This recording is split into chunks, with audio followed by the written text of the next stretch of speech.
शायरों और कवियों को आपने अक्सर ये कहते हुए सुना होगा कि वो शख्स सबसे ज्यादा अमीर होता है जिसके जीवन में प्रेम होता है। लेकिन जब जीवन में प्रेम की कमी हो जाए, कोई आपकी बात सुनने वाला ना हो, कोई आपके कंधे पर प्यार से हाथ रखकर ये ना कहे कि सब ठीक हो जाएगा, कोई आपको गले लगाकर आई एम सॉरी ना कहे, कोई आपके दुख को समझने वाला ना हो, तो आपको महसूस होगा कि आप इस दुनिया के सबसे निर्धन व्यक्ति हैं और अकेलेपन से भरा ऐसा जीवन व्यर्थ है। दुनिया के लाखों करोड़ों लोग इस समय ऐसे ही अकेलेपन का सामना कर रहे हैं। वो भीड़ में होकर भी खुद को तन्हा पाते हैं। इप्सॉस ग्लोबल एडवाइजर के एक सर्वे में दुनिया के 41% लोगों ने माना कि वो अक्सर अकेलापन महसूस करते हैं। यानी अकेलापन एक महामारी का रूप लेता जा रहा है।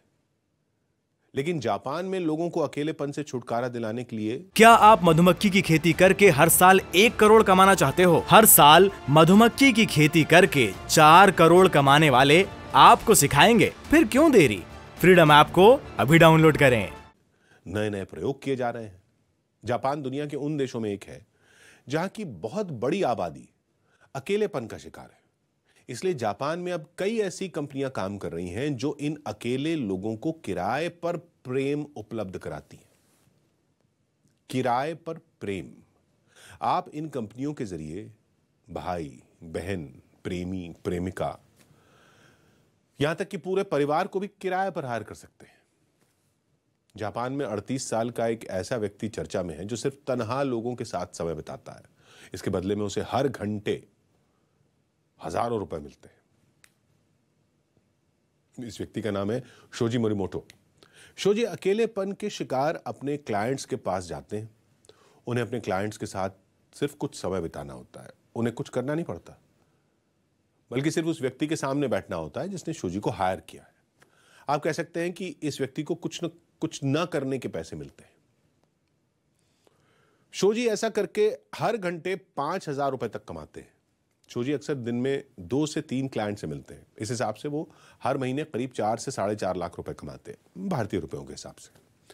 एक इंटरव्यू में शोजी ने बताया कि जब वो नौकरी किया करते थे तो लोग अक्सर उन्हें ताना देते थे कि वो कुछ नहीं करते, यानी वो खाली बैठे रहते।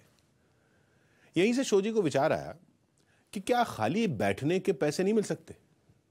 इसके बाद उन्होंने खुद को किराए पर देना शुरू कर दिया। अब उनके पास कई क्लाइंट्स हैं। शोजी उनके पास जाकर बैठ जाते हैं और कुछ नहीं करते। शोजी को कुछ न करने के बदले में मोटी फीस मिलती है। मोटी फीस कुछ न करने के लिए उनको मिलती है और उनके क्लाइंट्स को एक ऐसा साथी मिल जाता है जो उन्हें जज नहीं करता, रोकता टोकता नहीं है, अपने विचार उन पर थोपता नहीं है। शोजी को सबसे पहले एक व्यक्ति ने पार्क में झूला झुलाने के लिए हायर किया था। इसके उन्हें पैसे दे दिए। इसके बाद एक व्यक्ति ने उन्हें ट्रेन पर हाथ हिलाकर अलविदा कहने के लिए बुलाया, बाय करने के लिए। जिसके बाद शोजी को लगा कि इस काम को पेशा बनाकर पैसे कमाए जा सकते हैं। एक बार एक शोजी को एक व्यक्ति ने अपना फ्रिज शिफ्ट करने के लिए कहा तो उन्होंने यह कहकर इनकार कर दिया कि इसके लिए उन्हें काम करना होगा, जो कि वो नहीं कर सकते क्योंकि वो आराम करने वाला काम करना ही पसंद करते हैं। जापान में लोग सिर्फ किराए पर साथी ही हायर नहीं करते, बल्कि वहां पूरे दिन के लिए प्रेमी या प्रेमिका को भी हायर कर सकते हैं। कुछ कंपनियां मां बाप, बच्चे, पति पत्नी किराए पर उपलब्ध कराते हैं। जापान में कोई व्यक्ति चाहे तो 3 साल तक के लिए परिवार को किराए पर ले सकता है।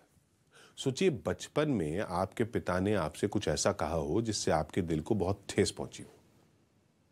आप उस टीस को अपने दिल में दबाकर पूरा जीवन बिता देंगे, लेकिन शायद अपने पिता से कभी नहीं कह पाएंगे कि आपको उनकी वो बात बुरी लग गई थी। लेकिन जापान में पिता को किराए पर हायर करके आप उससे ये कह सकते हैं कि याद है उस साल आपने मेरा दिल दुखाया था, जिसकी टीस आज भी मेरे मन में है। और किराए का पिता बिना कोई बहस किए आपको सीने से लगा लेगा, शायद आपका दिल दुखाने के लिए माफी भी मांग लेगा। अब लेकिन सवाल यह है कि ये किराए का ये प्रेम, किराए की ये माफी, किराए का ये संबंध क्या असली प्रेम की जगह ले सकता है?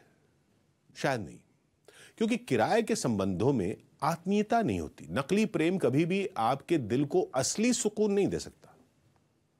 फिर भी जापान जैसे देशों में प्रेम किराए पर मिल रहा है, तो अमेरिका और यूरोप के कई देशों में प्रोफेशनल कडलर्स की संख्या बढ़ रही है, जिनका काम सिर्फ अनजान लोगों को जाकर गले लगाना होता है ताकि उदासी और अकेलेपन के शिकार लोगों को कुछ देर के लिए सुकून मिल पाए। इसके बदले में इन प्रोफेशनल कडलर्स को भी हर घंटे हजारों रुपए फीस के रूप में मिलते हैं। खुशकिस्मती से भारत में अभी हालात ऐसे नहीं है कि लोगों को प्रेम किराए पर हासिल करना पड़े, लेकिन इसका मतलब यह नहीं है कि भारत में लोग अकेलेपन का शिकार नहीं है। इप्सॉस ग्लोबल एडवाइजर के 2020 के एक सर्वे में भारत के 50% लोगों ने माना था कि वो अक्सर अकेलापन महसूस करते हैं। हाल ही में आए एनसीआरबी यानी नेशनल क्राइम रिकॉर्ड्स ब्यूरो के आंकड़ों के मुताबिक 2021 में भारत में 1,64,000 लोगों ने आत्महत्या की। भारत में 1967 से आत्महत्या के आंकड़े जारी होने शुरू हुए थे। तब से लेकर अब तक ये पहली बार है जब एक साल में लोगों ने इतनी बड़ी संख्या में अपनी जान ली। इन आंकड़ों के मुताबिक 32% मामलों में आत्महत्या की वजह घरेलू समस्याएं थी, यानी जिन घरों और परिवारों में हम रहते हैं वही परिवार और रिश्ते आत्महत्या के केंद्र में है। रिश्तों का आधार प्रेम होता है, लेकिन अब इन रिश्तों से ही प्रेम की जगह कड़वाहट रिसने लगी है। रिश्ते आत्महत्या की बड़ी वजह बनते जा रहे हैं।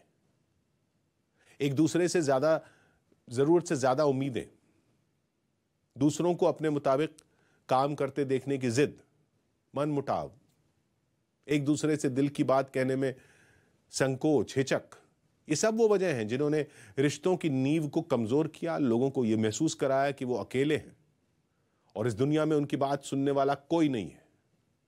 अगर इस स्थिति को नहीं बदला गया और प्रेम और रिश्तों को जीवन जीने की बजाय जीवन समाप्त करने की वजह बनने से नहीं रोका गया, तो वो दिन दूर नहीं जब भारत में भी प्रेम किराए पर उपलब्ध कराने वाली दुकानें जगह जगह खुल जाएंगी। ऐसा न हो, इसके लिए जरूरी है कि प्रेम का आधार गुलामी को नहीं, स्वतंत्रता को बनाइए। पहले खुद की आजादी से प्रेम कीजिए, फिर जिससे आप प्रेम करते हैं उसे भी आजादी दीजिए। स्वतंत्रता की नींव पर खड़े प्रेम की कभी एक्सपायरी डेट नहीं आती, वो हमेशा ताजा बना रहता है।